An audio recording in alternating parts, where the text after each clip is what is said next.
Magandang araw sa inyong lahat at welcome sa aking channel. 12 taon na nga ngayon na magkarelasyon sina Coco Martin at Julia Montes. Inalala ng aktres na hindi niya nagustuhan ang aktor noong una sa pag-aakalang chickboy ito. Hindi ko talaga siya gusto noon. Siguro dahil nadala lang, dahil noong nakapartner ko siya. Maingat din si Julia Montes sa pagsagot sa tanong kung ano ang mga katangian ni Coco Martin ang nagustuhan umano nito upang mapasagot. Una, physical. Gwapo naman talaga ang isang Coco Martin.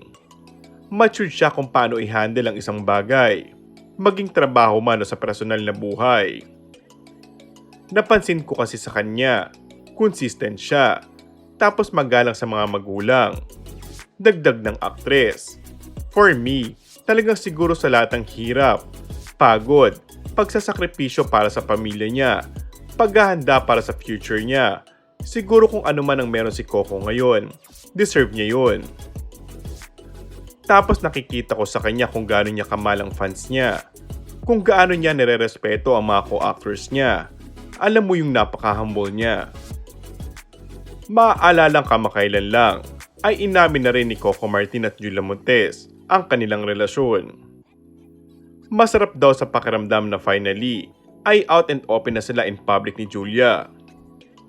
Kung susumahin, 12 years na raw silang magkasama ng aktres. Nagsimula yun na magsama raw sila sa isang proyekto ng ABS-CBN noong 2011. Ginagabayan daw kasi sila ng nasa itaas pagdating sa kanilang karir at sa personal na buhay. And that's all for our today's video. Kung bago ka lang sa aking channel ay mag-subscribe at pindutin na rin ang notification bell. Maraming salamat!